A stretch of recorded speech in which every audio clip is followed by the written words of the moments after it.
Calgary-West. Thank you, Mr. Speaker. Yesterday, I provided the government with an opportunity to explain why it chose to hire a BC lawyer for the PPA court case rather than its own legal counsel at Alberta Justice or an Alberta law firm. As per page 1603 of Hansard, the Deputy Premier chose to prejudice the court case in her comments instead of answering my questions. So let's give the government another opportunity, shall we?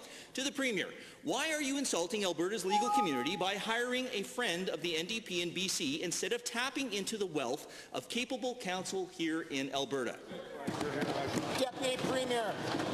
Thank you very much, Mr. Speaker.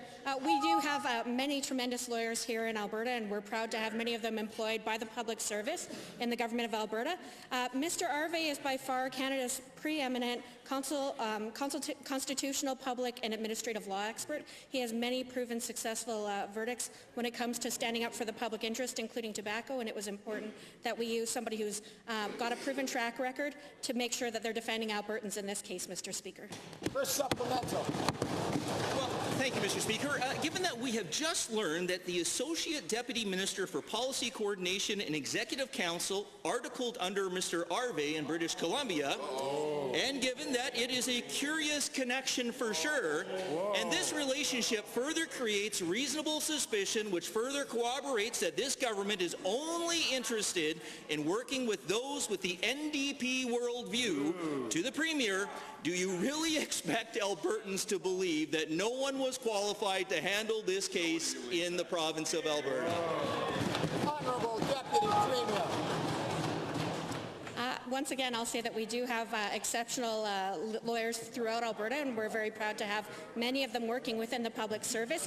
We want to make sure that Albertans get what is due to them, and that is certainly somebody who has a proven track record of standing up for the public interest. I think it makes sense to have people who may have experienced that as articling students employed within the public service as well. So certainly I won't apologize for having smart people working in the government or hiring them to defend Albertans, Mr. Speaker. Second supplemental.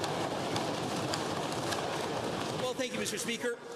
Given that, since asking about the strange hiring practice yesterday, I've had many Albertans tell me they want answers. And given that the Deputy Premier did not deny that Mr. Arve was given a sole source contract, and given that Albertans are now relying on me to obtain the answers, again to the Premier, what was the process the government used in selecting Mr. Arve?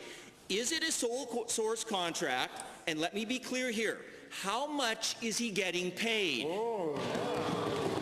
Deputy Premier. I imagine that the member opposite is familiar with the rules of public accounts and probably has been aware that one of the things that doesn't set you up for success is disclosing how much you might be spending on a particular case.